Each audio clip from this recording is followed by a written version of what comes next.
Alright, hey everyone, and welcome to Weekly WoW News, the show where I recap World of Warcraft news from the past week.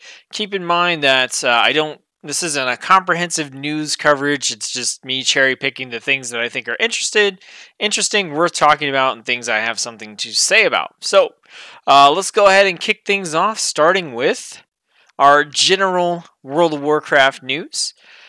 So we've got new events for this week. Our big thing here is we have Mist of Pandaria time walking this week. So we're able to go back to Mist of Pandaria dungeons, have them scale up to us or us scale down to them accordingly so that you can play that content again on a difficulty level that's kind of on par with the current content. When you do that, you can earn Time Warp badges and you can trade these in for all kinds of different rewards. We've got a few different mounts here. We've got the Yulei, Daughter of Jade, green dragon in the style Mist of Pandaria is now available. There's also some pets and other things here. So if you're interested in any of these rewards, you should get out and go do the time walking in Mist of Pandaria. Earn these badges, and also you can get loot drops that are appropriate for your item level as well. So it's not a bad way to get yourself some gear on top of that. That's pretty much the biggest thing that I wanted to point out there. Also, island expeditions, we have air elemental invasions. We're going to talk about this in just a little bit when we get to a different post talking about some of the new stuff that was added to island expeditions this past week.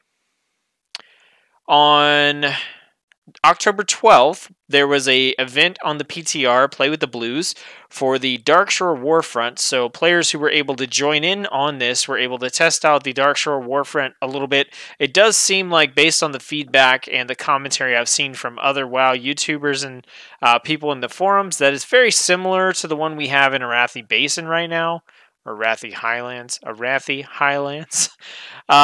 There are a little bit of different things, like you get to turn into some powerful, trees and things like that kind of shake it up, make it a little bit different. But overall, it does seem like we're probably getting more of the same with maybe a different skin. There's some other issues that I've read about in here, but I don't want to touch on them yet because they could be kind of spoilery, and we're not entirely sure how things are going to end up at the end of the PTR when the patch actually does release. So I'm going to withhold any judgment for some of the comments I've seen about the Warfront itself until I have a chance to test it out, or until we have more concrete, yes, this has been released type information to look at.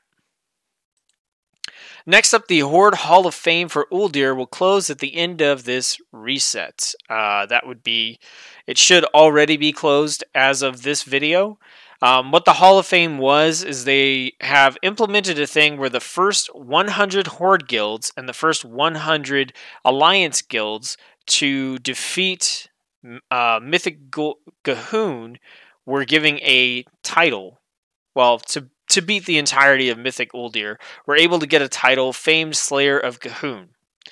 So the Horde Hall of Fame has been filled. 100 guilds have now defeated Mythic Uldir, Mythic Gahun, and have claimed this title for everyone in their guild.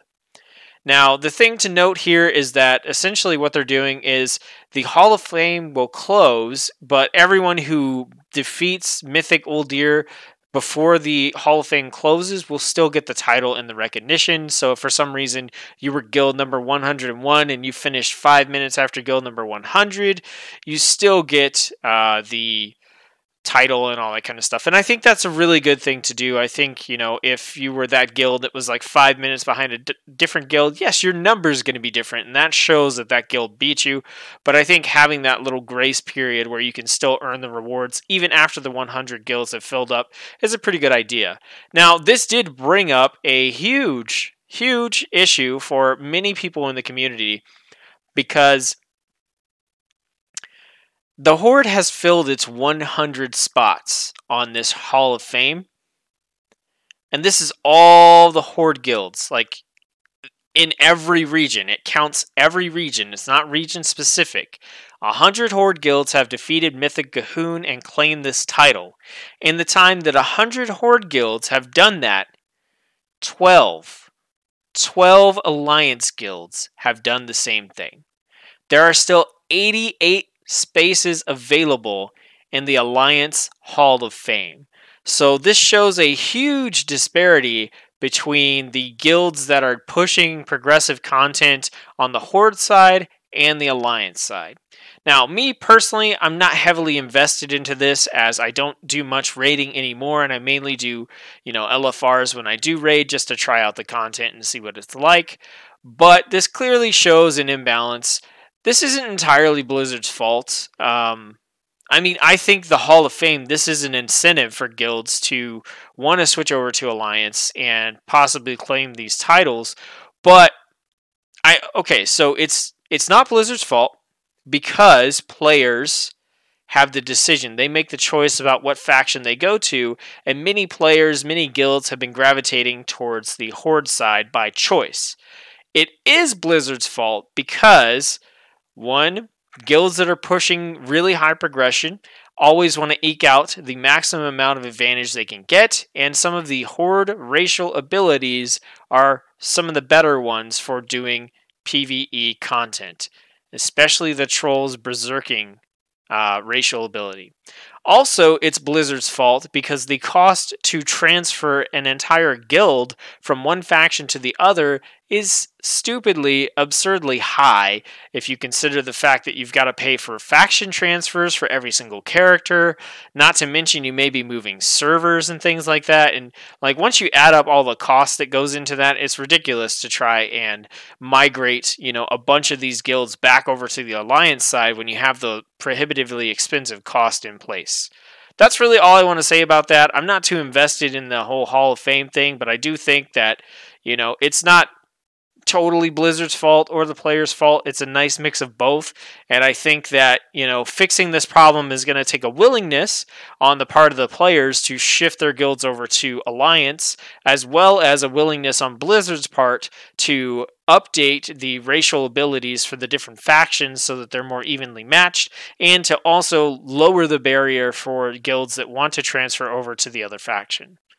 Now, I personally think that when it comes to racial abilities, they should be cool flavor abilities that don't provide any sort of gameplay bonus, such as, the increased cooking skill for Pandaren. The little bonus profession things are pretty nice. Having access to your bank and things like goblins get, those are pretty nice. But at the same time, there are some racial abilities that are still cool, but do provide you with a gameplay bonus. I know that in my case, I love being a Worgen Death Knight because they have an ability that gives them a speed boost. And that speed boost on a Death Knight is amazing because you don't have a lot of ways to increase your own movement speed. All right, enough harping on that topic, but there you have it. 100 Horde guilds, 12 Alliance guilds. What do you think? And the final bit of just generic WoW news here that we have, there are additional invasion types coming soon to Island Expeditions. So Blizzard is working on trying to make Island Expeditions more interesting and more appealing to players. One of the things they're doing right now is they're implementing new types of invasions. If you're not familiar with how this works, every week you get a choice. Well, you don't get a choice. There are 3 different islands that you are able to go to, and they have a different pairing of the primary type of enemy that's going to be on that island. Then, while you're on the island, events can happen, such as these invasions, where enemies will come from the sea onto the coast and spread out into the island. Now, what they're doing is they're adding several different types of invasions that are possible. We've got water elementals, air elementals, black dragons, Tol'vir, twilight dragons, and old gods. Now, a lot of these sound pretty interesting and I think are really going to change up the dynamic of Island Expeditions. I've been doing a lot of them. They do kind of feel samey after a while. I think having a old gods invasion, that sounds pretty cool. I'm pretty sure it's just going to be a bunch of the faceless dudes and stuff, but it'd be very interesting if the creatures that were in the island got corrupted, but I think that's a little too technically involved than what they're going for here. They're just trying to provide us with some new enemy types and some new experiences for Island Expeditions to hold us over until 8.1, when hopefully they have a lot more things coming down the pipeline that are going to be able to spice things up. All right, now we got some PTR information. I want to go ahead and make sure to remind you that I'm not going to spoil any sort of story stuff here. I may, spoil something without context through like a model that I show off or something like that, but I'm not going to go into broadcast text or big story events or anything like that. So we have a preview of the Gnomeregan Battle Pet Dungeon coming out. If you're interested in this, check it out on Wowhead. I'm not going to go in depth into it because I don't want to spoil it for you, but it does look pretty fun. I've actually never done a pet battle dungeon, so this is something new for me to do. It's got some pretty interesting looking rewards, and the whole pet battle system as a whole, I've kind of dabbled in it, but this is definitely something that I'll be working on a lot later. Probably try to enlist my wife to help me out there because she's a pet battle nerd. So check this out if you're interested on Wowhead.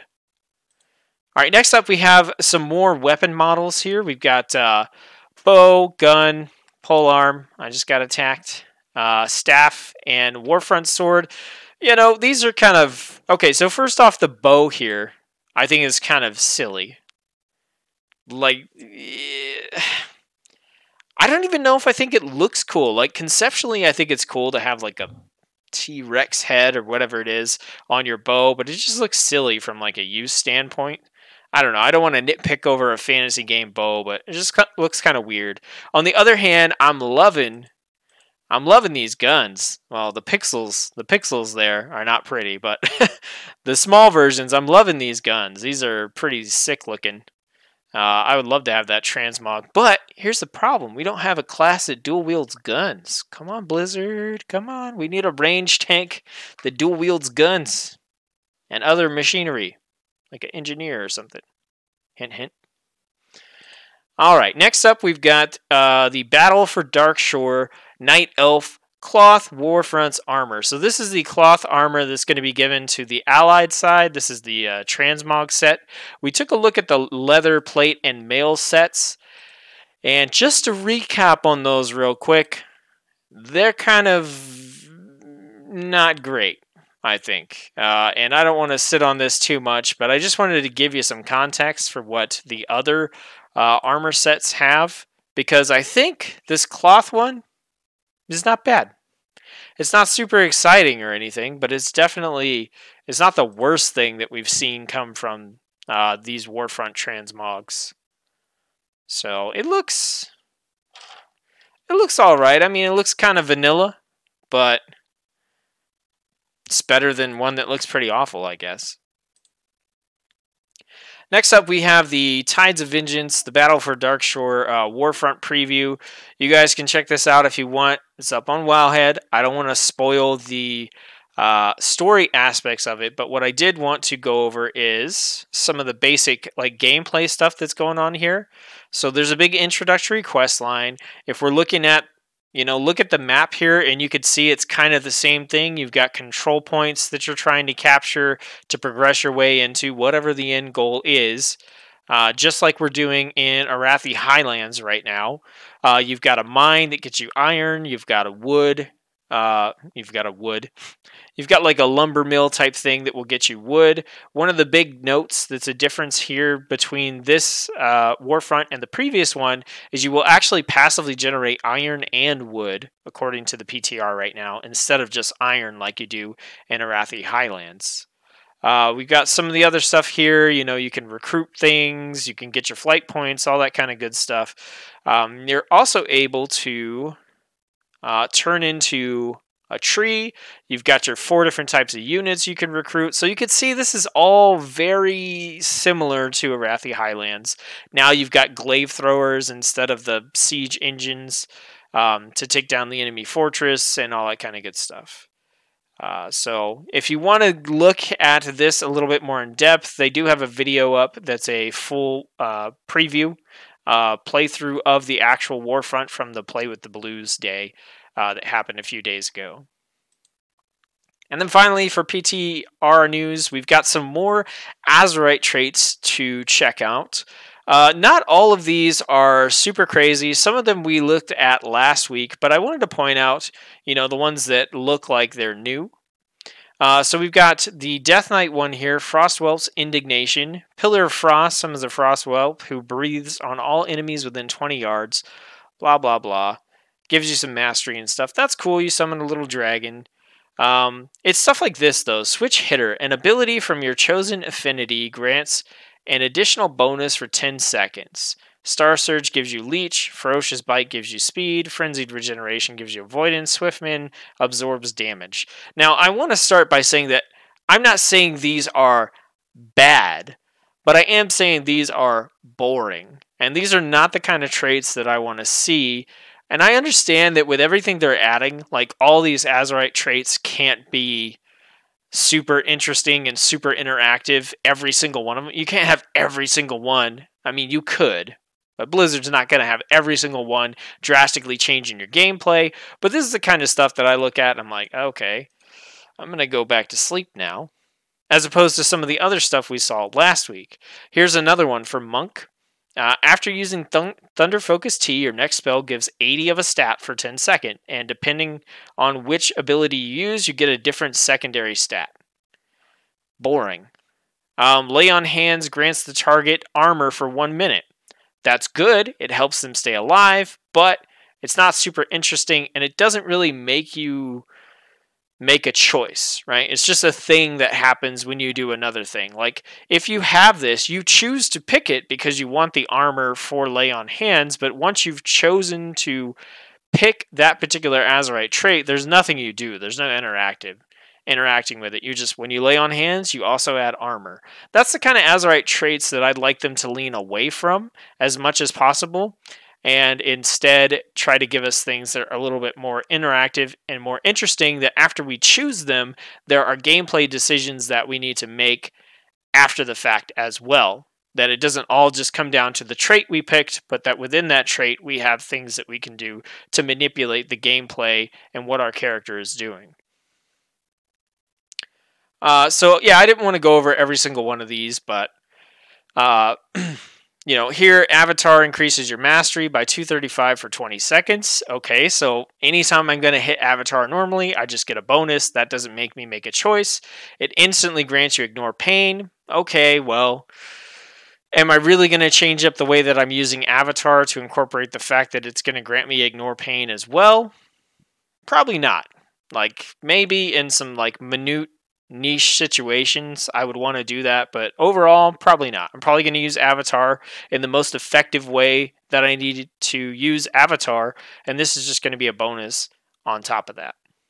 So alright, some general sort of Blizzard news. We got the reveal of the Hearthstone BlizzCon ticket rewards. It's just some packs, some old packs and a card back. Woo! The usual stuff. And then also, the BlizzCon Gear Store early access is available for virtual ticket holders. I did get a couple items for myself from the store this time. They should show up maybe this week or next week, so I'll be able to show those off on stream. I'm not going to spoil what they are, but I will tell you they're not World of Warcraft related, so, you know, we'll see what you guys think on the next stream. Hopefully, one of them will come in. And you could probably figure out what it is based on this hint, but hopefully one of them will be here for tea time next week. Okay, that's all the boring kind of plain Jane stuff out of the way. Now we're going to get into talking about some of the stuff that is more discussion topic style. So this one is actually really quick. I just wanted to point this out, the comment section on this particular thread. This thread in Wowhead is talking about how Reddit is doing community class feedback mega threads, where essentially they have a schedule set up where, like, Monday, Death Knight, Druid, and Demon Hunter threads will go up and everybody dumps all their class feedback in there, so it's in a central place for Blizzard to find. Whatever, right? Okay. What I wanted to show you was the comment section here. Because I think this speaks to, obviously this is one forum, one place, but from playing most of the specializations so far, I've given them a shot in Battle for Azeroth. Now I can kind of relate to a lot of these, and maybe you can too. I want to see if any of these, you know, really pops out to you. But it starts off with someone saying the Shadow Priest thread is going to be a hoot. Okay, and then laughs in Prot Warrior, cries in Elemental, is boring in Retribution, presses one button to cry and laugh as Demon Hunter. Misdirects and pulls the whole room as Hunter. Wait, what?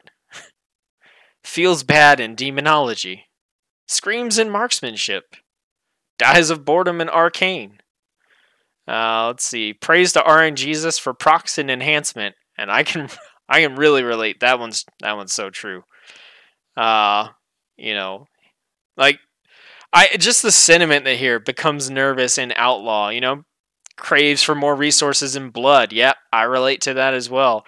I think this is no one even remembers I exist as survival. I think this is a nice testament to the state of class balance. I mean, like, it's just forum comments, right? Let's not blow this out of proportion. But like I said, as someone who's been playing all the specializations, I didn't see any of those and go, nah, that's dead wrong. I related to each one of those in some way, as simple as they were. And I don't know. I think Blizzard has a lot of work to do to get classes back to feeling like they are playing really good, really well, and they're interesting. Okay, so two big things here. First, there was a Forbes interview with game director of World of Warcraft, Ian Hazzikostas, talking about the launch of BFA. I'm not going to read through this entire thing. I've got the article up here, but I wanted to point out some of the things that he said. So, first question, what do you think of the launch overall? He basically says, yeah, it's pretty good. We made some mistakes. No big deal. We get it. One of the criticisms has been that players gave all this feedback to the developers during beta, and it largely got ignored. Ian basically said, well, we can't please everybody. Okay, gotcha.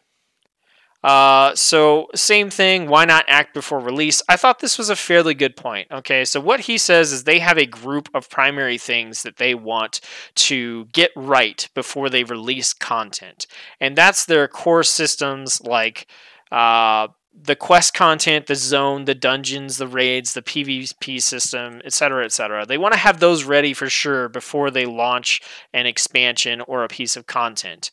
But beyond that, it really comes down to the fine line between how long do we delay releasing content to make sure everything is perfect versus how long do we just go ahead and release what we have ready, knowing that we're going to constantly be iterating on things the entire time that the game is in development.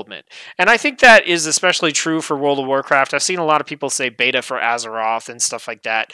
Bugs are bugs, right? They're going to happen in every single game. I mean, if you look at any game that's out there, there are constantly cycles of patch notes saying, we fixed this bug, we fixed that bug, we tuned this, we tuned that. That's never going to end.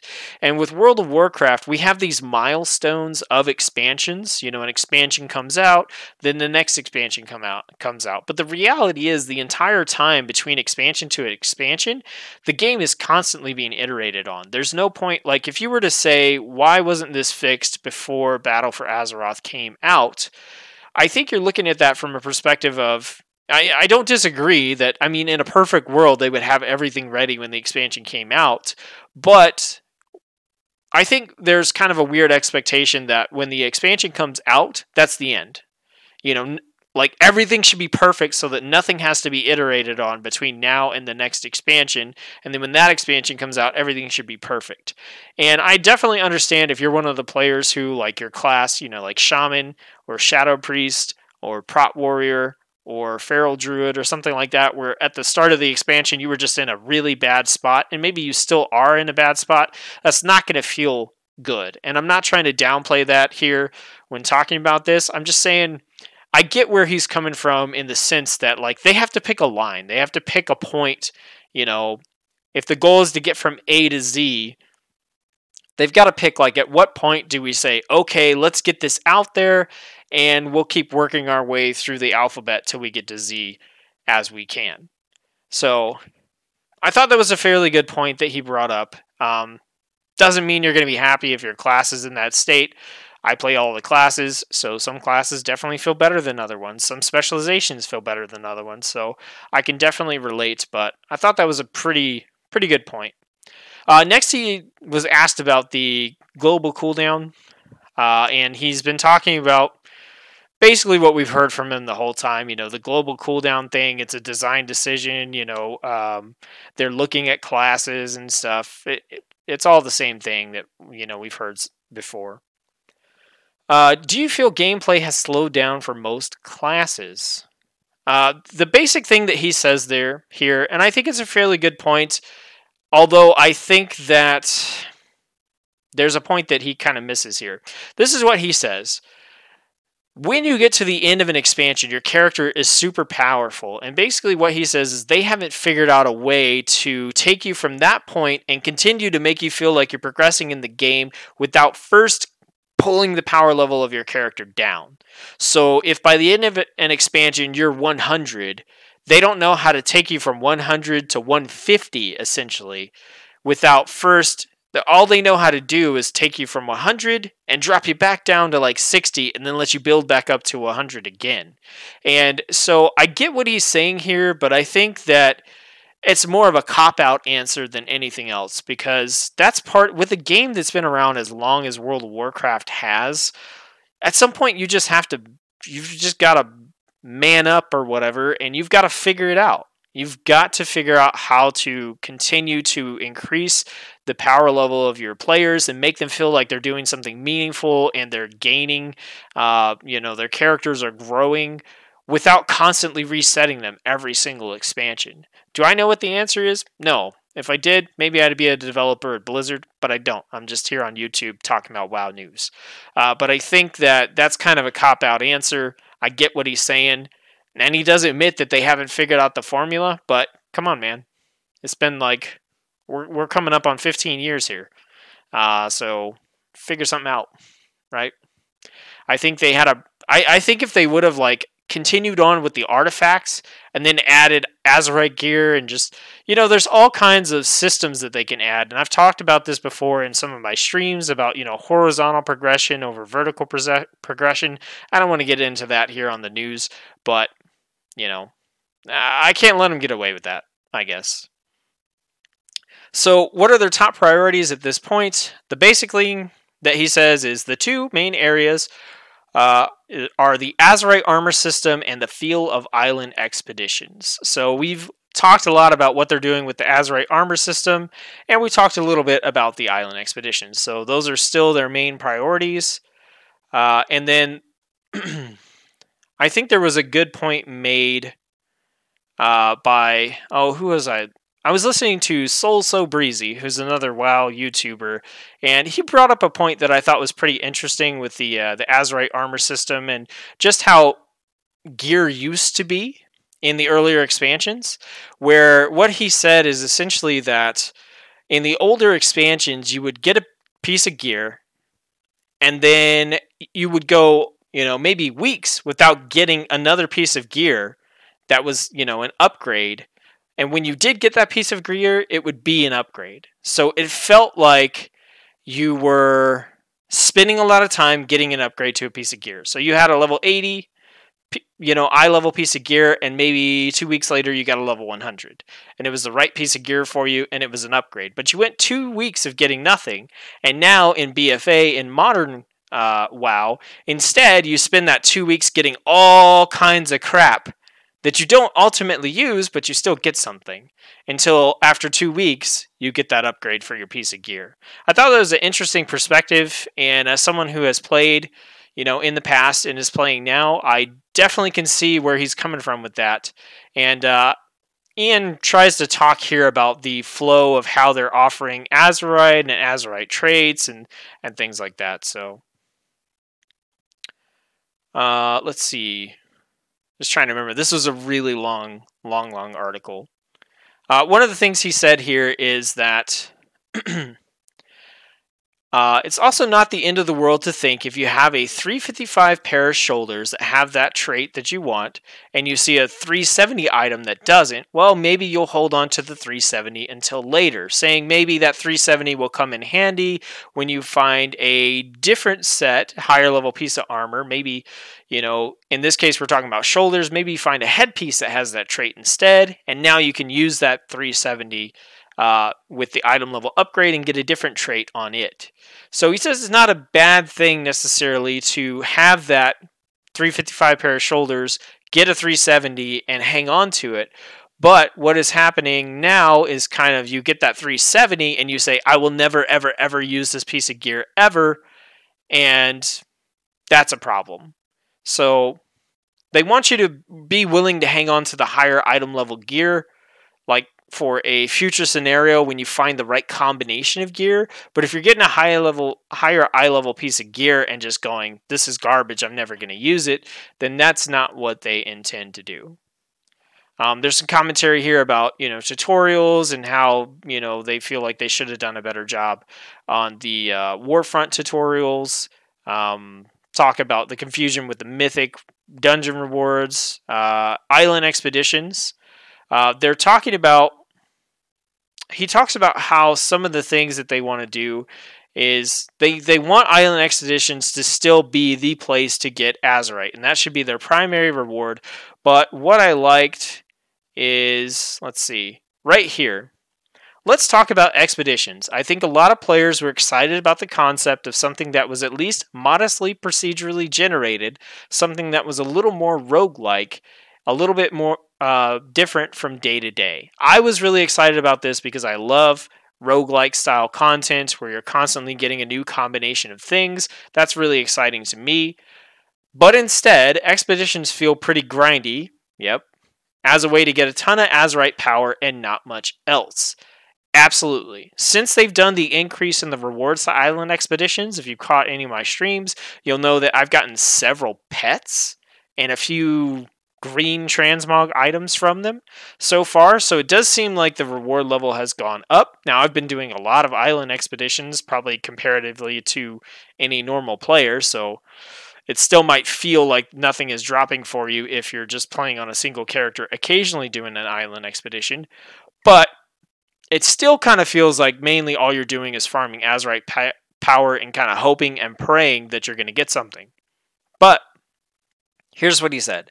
We feel the same thing playing it ourselves. There's a lot of coolness there, but I think it's currently bogged down by two major drawbacks. One is the reward structure. Back when the other bonus drops were so incredibly rare as to be non-existent, it felt very predictable. You were doing it every week from a reward perspective to fill a bar. You'd often sit down and just do it back to back to back, maybe with a couple friends or maybe solo.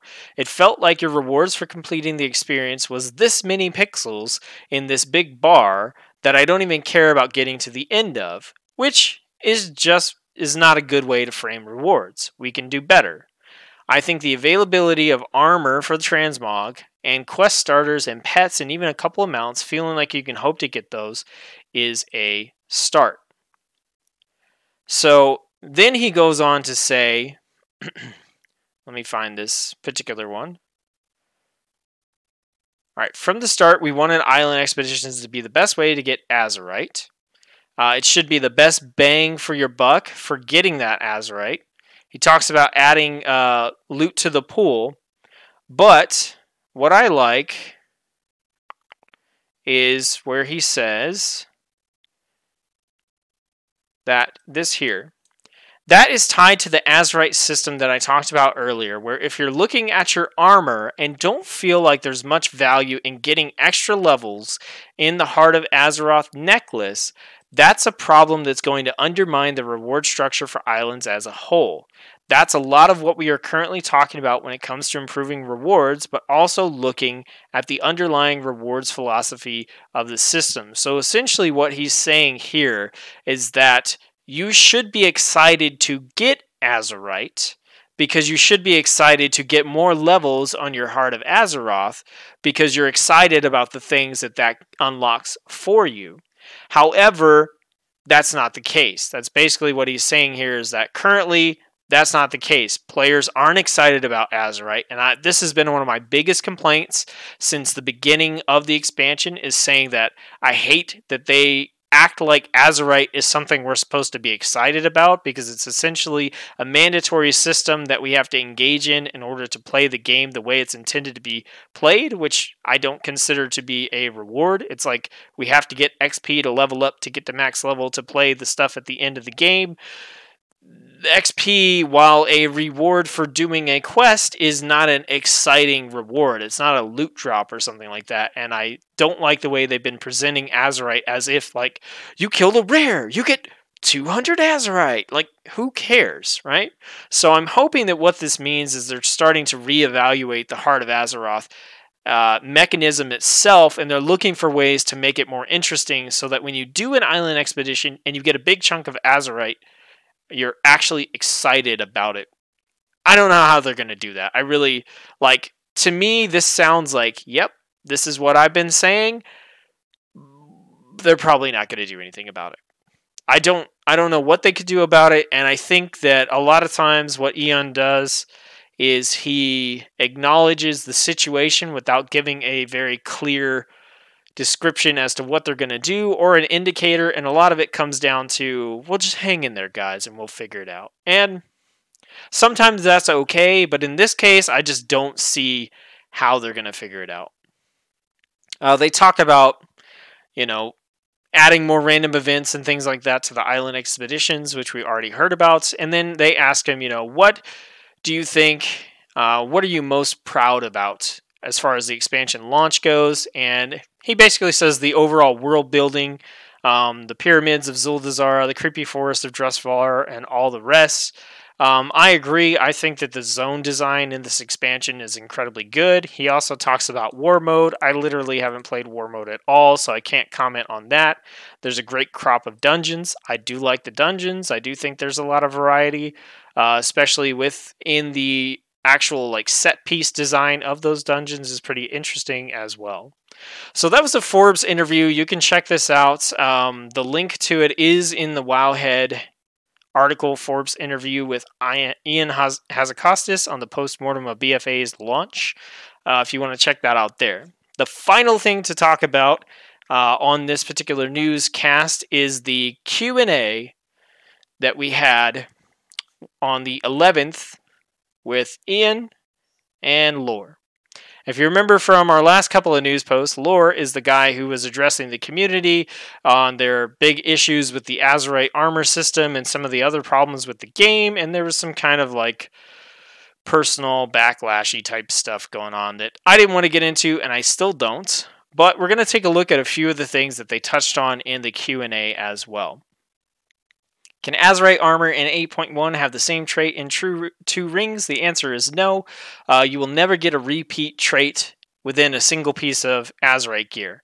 Now, this makes sense to me because Azurite gear does not roll random traits. They decide what traits are on what piece of Azurite gear, and then those traits are always on that piece of Azurite gear. So there should never be a case where one of the designers said, yep, trait A is also here with trait A. Yeah. That's just clarification. You're not going to have any repeat traits on a piece of Azurite gear.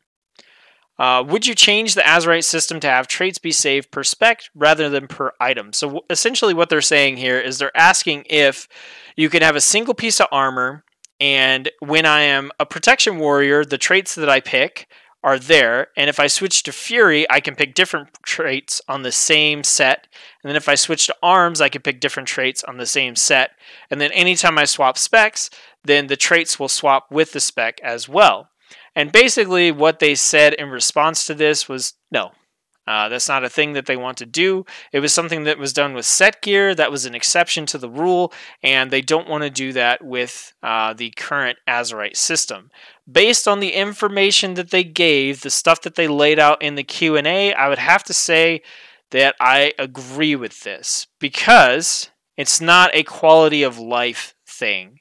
If we were purely talking about a quality of life issue, then obviously this would be a great decision, something to do with the Azurite armor, but I think there is some merit to having to make a choice. Right now, when I pick up Azurite armor, even though I don't particularly care about the traits and I don't think they're very interesting, I almost always pick the generic trait on the outer ring because I change specs all the time. And I understand that by picking the generic trait, I've got something that is kind of boring, probably not the best thing for the spec that I'm currently playing, but it is something that's applicable to all the specs that I'm going to be playing. If I'm going to be changing between Elemental Enhancement and Resto Shaman, I'd rather have a trait that works on all of them than have locked into one that works on Enhancement for all three pieces of gear, and then when I switch to Resto, it's completely useless. Also, the advantages offered by Azurite gear are not so game-breakingly powerful that not having the most powerful trait or not having those traits at all is going to drastically, drop the power level of your character. At least not yet. So I definitely think there is some merit. We're going back to the system where essentially you used to have like a set of gear for each of your specializations. And I don't want to get into that conversation. There's a lot of reasons why that's bad, why that's good. You know, if you're a demon hunter, who cares? You got 2 specializations. If you're a druid, holy crap, you've got 4 specializations. They all use like different primary stats and things like that. And, you know, that becomes a huge nightmare. So there's a lot of discrepancy between the specializations that you're playing and the amount of gear that you have to have. And I remember very well the days where I had a set of Fury gear and proc gear and arms gear and just all this stuff in my bag, and I had to use the armor add-on to make things easier for me. I do remember that, but we're talking about, you know, 3 pieces of gear with traits on them that are essentially like talents. Hopefully will get more interesting. And I think that, you know, I'm fine with this. And basically what they said is they wanted someone who commits to a specialization to have a small advantage over someone who swaps all the time. And as someone who swaps all the time, I think that's fine. I think the person who is dedicated to being the most powerful, absolute best Fury warrior that they can be should be a better Fury warrior than I am when I switch between all 3 warrior specs on a daily basis. That's something that has always been a thing, regardless of the gearing system in World of Warcraft up until this point. You know, this person would get this specific trinket that's best for Fury Warriors, whereas I would just use whatever best trinket I had because I swapped all the time. So for me, it wasn't worth going to the links that were required to farm up that gear to have the perfect best in slot set, because I would have to do that for all 3 specializations. So I just kind of went with a fairly well-rounded gear set that would do pretty well for each of the different specs and allow me to do the content that I wanted to do. So that's probably the longest point in this Q&A that I think I'll ramble on. That also goes along with how restricting the Azerite trait reforging makes sense. You know, they want someone to commit to a spec and etc., etc. Will there be new traits? Yes.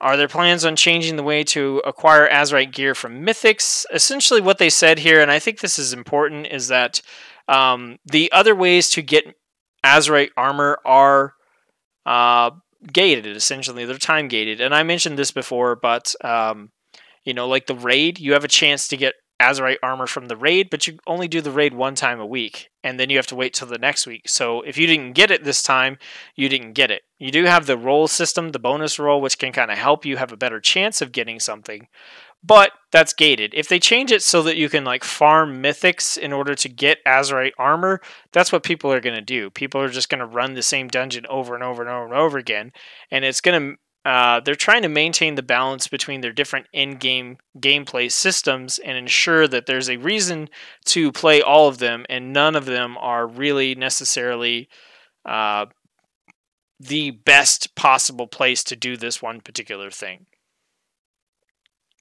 What's the deal with traits that require third-party sites to explain what they actually do?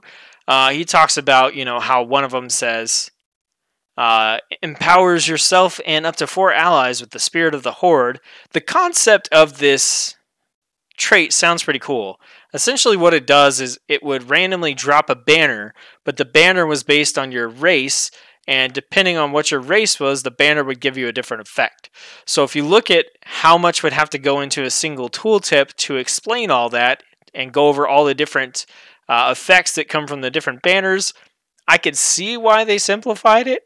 I don't agree with simplifying it, but it makes sense. And essentially what they said is they're looking for better ways to communicate that information to the player, or to just get rid of a lot of these ones that are really vague and can't be explained in a tooltip. They're going to retire some traits that were less successful. They're looking at tank balance. They agree that DK and Brewmaster are a little too powerful, and Prot Warrior and Guardian are a little bit too weak. They're talking about Resto Shaman. They didn't really mention anything specific that they were doing with Resto Shaman. It was kind of just a general comment about how they needed to balance healers, you know, so that one wasn't super powerful and the other wasn't super weak. So nothing really in there.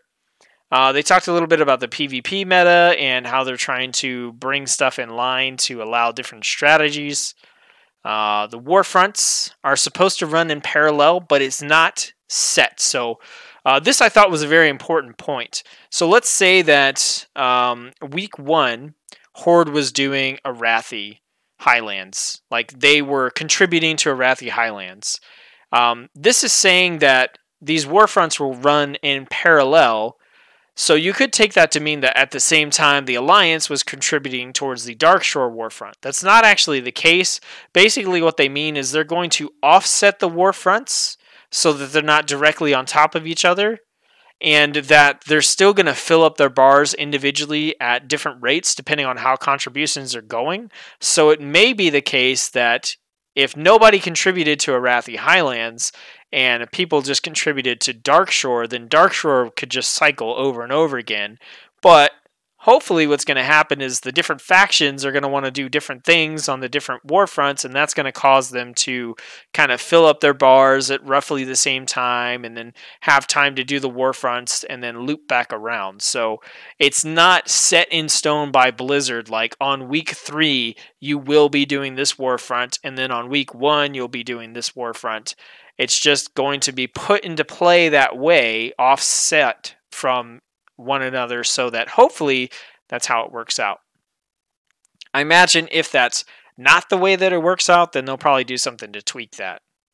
They talked about why you can't queue as raid groups for warfronts, and essentially what they said is that the flow of the warfront gets thrown off because you could capture all the camps and defeat all the things and just be twiddling your thumbs waiting for like your troops to build and your siege engines to build. No plans. This, I think, is really crappy. And the answer that they gave was bad. Do you have any plans to readjust the Death Knight starting area for new allied races? Not currently. I don't see how they made such an oversight here. The whole thing with allied races, they start at level 20, you level them up, you get the heritage armor, etc., etc. They've completely left Death Knights out of allied races. Totally. If you are playing a Death Knight or you want to play a Death Knight, you have no option, no recourse for playing as one of these allied races. So if you main Death Knight, you're just screwed. It doesn't matter if you want to be a Magar Orc or whatever. Currently, there's no way for you to do it. They've said that the reason why is because Death Knights start off at level 55 and blah, blah, blah. And, I get it, but are you kidding me? I just don't understand how this makes it to the table, how you don't look at this and go, this is a problem that affects a good portion of our player base. Unless they have the numbers and they can just look and say, oh, well, 3% of our players play Death Knight, screw them. I just don't understand. And the answer that they gave in this Q&A was essentially it's a problem. We don't know what to do. We're not planning on doing anything right now. We'll figure it out, guys. Don't worry. Keep playing your Death Knights. So I don't know. That was stupid. In 8.1 Tides of Vengeance, they plan on doubling the reputation from Legion World Quests so you can get Legion allied races faster. I think this is stupid. Just unlock the damn things because they're part of the expansion. At this point, everybody has... If you wanted an allied race, you had months and months and months to unlock them and play them before BFA ever came out. All that's over. You got your early access time. Just unlock them. They're part of the feature of the expansion. I don't know. I get having to earn the Magar and the Zandalari Trolls. Not the Magar. The Zandalari Trolls and the Koltiran, because we're actively helping them right now. Story-wise, that makes sense. Magar Orcs, I don't get it. Dark Iron Dwarves, I don't really get it, but I'll accept it. But the stuff for the Legion allied races, just unlock them already. Come on. Some talk about World First for Siege of Zuldazar. I'm going to pass up on that. Let's see. We talked about Island Expeditions already. Some stuff about RP sharding. Some upcoming changes to Group Finder from Mythic Plus. And then any plans to make the war campaign more alt-friendly. So right now, the war campaign chapters give almost no reputation when you complete them. Yeah, that's right. I'm having to farm world quests just to progress my war campaign, which is stupid and feels like really bad, horrible time gating. They'll be adding a large amount of reputation to these chapters. Now, what I want to know is if they're going to retroactively give us the reputation that we missed if we've already done those chapters that are getting this boost to their reputation. A part of me wants to say, no, they'll just say you're SOL, but I kind of do hope that that's the case, because then maybe I can continue on in my war campaign without having to farm a million world quests to do that. In addition, Horde and Alliance assaults will be available. And then they're also looking at flight paths, possibly a book you can buy at max level that unlocks every flight path for your alts. I could definitely see that being useful in BFA current content, especially since we don't have flying unlocked and we're not likely to have the Pathfinder stuff ready to go until another patch or 2 or 3 from now. So that's going to be something interesting as well. All right, that brings us to the end of the video. I'm going to check for Q&A. Looks like we're all good. Just some commentary from my wife in there. So thanks for tuning into the stream. Catch me back next week, Tuesday, at 7:30 p.m. Central for the next weekly WoW news recap. Hopefully, be a little bit shorter this time. And sorry, I'm looking at an error occurred. Is my stream still up? I'm going to assume my stream's still up. It's being a little wonky on my end over here. But thanks for tuning into the stream. I'll see you next week. Like the video if you liked it, and check out some of my other videos if you think it's worth it. Subscribe, and hope you're having fun in World of Warcraft or whatever game you're playing. I'll see you on the next video.